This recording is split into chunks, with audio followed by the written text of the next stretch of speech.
በ1955 አካባቢ በይፋ የተጀመረው የኢትዮጵያና ሞሮኮ ታሪካዊ ዲፕሎማሲያዊ ግንኙነት በፓን አፍሪካዊ መንፈስና ለአህጉራዊ አንድነት የጋራ ቁርጠኝነት የታየበት ወሳኝ ወቅት እንደነበር ፊልድ ማርሻል ብርሃኑ ጁራ አስታውሰዋል። ባለፈው ዓመት በአዲስ አበባና በራባት የተካሄደው የከፍተኛ ደረጃ ወታደራዊ ልዑካን ምክክርም ሁለቱ ሀገሮች በትብብር ለመስራት የሚያስችሉ ጉዳዮችን እንዲፈትሹ እድል ፈጥሮላቸው እንደነበርም ተገልጿል።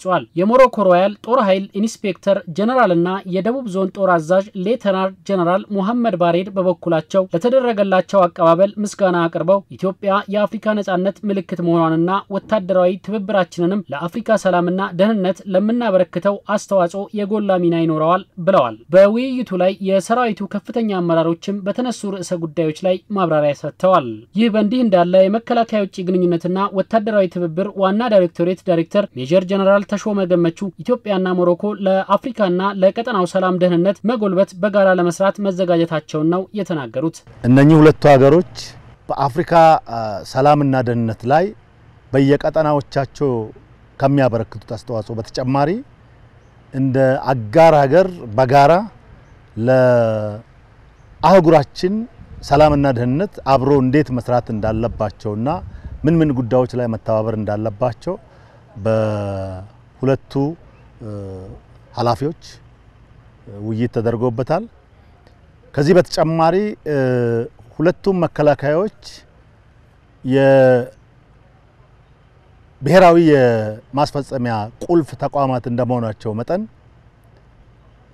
ይሄንን የተጣለባቸውን ኃላፊነት ከመወጣት አኳያ የአቅም ግንባታ ስራዎች ማለትም የተቋማት አቅም ግንባታ ስራዎች ቀጣይነት ያላቸውና አስተማማኝ መሆን እንዳለባቸው ስለሚታመን የአቅም ግንባታ ሲታሰብ ደግሞ በአገር ቤት በሚደረጉ ስልጠናዎችና በአገር ቤት አቅም ብቻ ሳይሆን ከወዳጅ ሀገራት ጋር አቅሞችን በመጋራት ተሞክሮችን በመጋራት አብሮ መስራት እንደሚያስፈልግ ቀደም ሲል ሲሰራበት የነበረ ነው። ሀገራቱ በትብብር ሊሰሩ የተወያዩባቸው ጉዳዮችን አስመልክቶ ሜጀር ጀነራል ተሾመ ገመቹ የገለጹ ሲሆን በቀጣይም የመግባቢያ ስምምነት ይፈራረማሉ ብለዋል።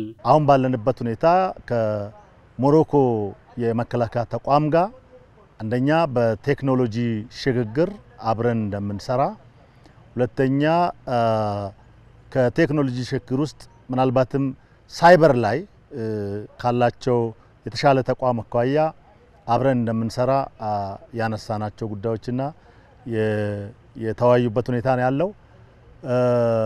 ሌላው ደግሞ በአየር ኃይልና በኔቪ አብረን እንደምንሰራ ውይይቶች ተደርገዋል።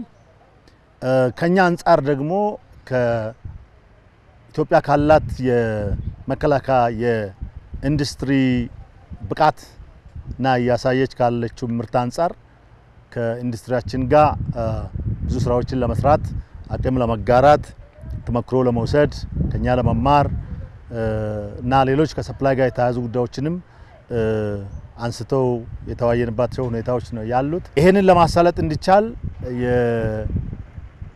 የኤምኦዩ እንደምንፈርም በቅርቡ ኦሬዲ ከዚህ በፊት ታይቶ ሁለታችንም የተስማማንበት አለ። በሁለቱ የተቋማት ኃላፊዎች በቅርብ ጊዜ ይፈረማል።